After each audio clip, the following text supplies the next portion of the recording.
We will now see how to declare and create an actor, which may be different from what you expect. Okay, so first, to declare the actor, that's as expected. We have the class, for instance the node, and it extends an actor class. And we can declare some attributes here. You will need more attributes, for instance the adjacency list. The index is the node number of this node. It's not really needed for the algorithm, but it can be useful for debugging and printing things. So we will have that. Okay, so what we want to do is to create an array of nodes. You might expect that we have this array of node, but we don't. We have an array of actor ref, not of actor either, but of actor ref. And when we send a message to an actor or do something with an actor, with another actor, not the one we are ourselves, we should really not know what kind of type that actor is. Think of actor ref as a Java object or C void pointer. Just that it happens to be related to an actor. I mean, it refers to some kind of actor, but we don't know which one. Okay, this is intentional. In a previous version of actors for Scala, you could know which type of actor it was, and you could even access attributes of that actor, which is completely unwanted. We should never access any attribute of another actor. The only way to get something from an actor is to send a message to it and ask for it. Okay, so the syntax to create the actors is a little bit cryptic, but it's useful. And this actor ref, it's a reference to an actor, and this actor may actually be located on a different machine in a different country. So therefore we need the two reasons for the actor ref. First of all, we don't want to have the actor, it's not necessarily in our machine. And second, we should not know which kind of type, which type this actor has. So we should not, we should just think of it as some kind of actor. Okay, so how do we create this array? Well, it's very simple when we know this. We do it like that, and we create n nodes for, as usual for the graph. Okay, but now we don't say new node.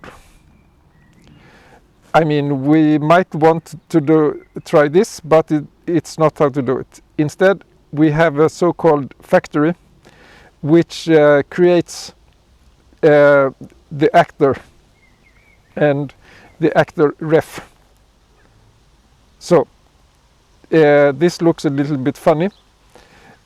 System will be explained very shortly, and this system is the factory, and we create a new actor with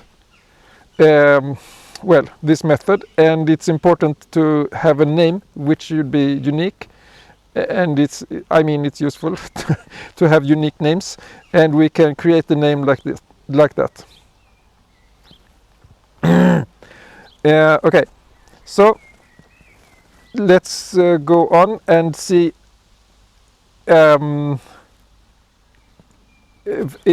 another actor that will be useful in the preflow push algorithm. Okay, usually it's convenient to have a central controller which determines when an algorithm is completed. In a completely, I should say, when an algorithm is finished, since I will use completely in a different sense. In a completely distributed algorithm, there should be no central controller. And that is much more complicated and not necessary in a multi-core machine. The two, okay, so why do we want a distributed, I mean, why do we want to have no central controller in an algorithm? There are two main purposes, reasons. Firstly, a central controller can easily become a performance bottleneck. If every actor should ask this controller something very frequently, it will be the bottleneck. And that is also a risk for you in Lab 1. And secondly, another disadvantage of a central controller is that if that controller fails, then the system fails. So if you have, I mean, the internet, it has no central controller, but if some computers go down, it will still work in some other way. Actually, the internet was created to survive atomic bombs, so that it would be still functioning in some way. Well, hopefully we will not check that out anytime. So, with a central controller, it's easier and it makes more sense in a multi-core, in a program that should run as fast as possible in a multi-core. Because we don't expect hardware failures or thread/actor failures. We expect them to work. If the thread or actor crashes, then it's a bug, and we don't want to have bugs. So then we fix that instead. And if the hardware goes down, then that's a different issue, and we don't care about that case either. I mean, when we run one algorithm as quickly as possible. When we run a big system, then it's a different story. But again, a central controller can be a performance bottleneck. Okay, so don't use it too much. And what would a central controller help in the preflow push algorithm? Well, when does the algorithm terminate? It terminates when there is no node other than the sink that has an excess preflow greater than 0. So how should a node know that there is no other node that has excess preflow greater than 0? A certain node only knows about its neighbors. One way is to propagate this information, and it complicates the program and gives too much overhead. So it's easier, really much easier, to have this controller that simply counts how many active nodes are still around. A node is active when it has positive excess preflow. I mean greater than 0. But we don't count the sink node in this, since it will just be unnecessary. Strictly speaking, according to the algorithm, the sink will have a positive excess preflow, but when I talk about the active nodes, we don't take the sink into account. We just count the other nodes. Okay, so when a node gets more flow, should it tell the controller that it is now active? Not necessarily. If it already was active, it shouldn't tell the controller that. But if it had no excess preflow before, it should tell it. And when it has pushed away its last remaining preflow, it should tell the controller it has none left. But in the future, it may have more. Okay, so we want to have this special preflow actor that is the central controller. And how can we declare that? Now we will see a funny thing, namely that the syntax is different between creating an actor without the parameter for the constructor than with the parameter. If we look at this, we use the new, we use the parentheses and new node, but without the actor, without parameters, we use this instead and not new. Okay. So we can have this actor, and it will have the S, T, and number of nodes.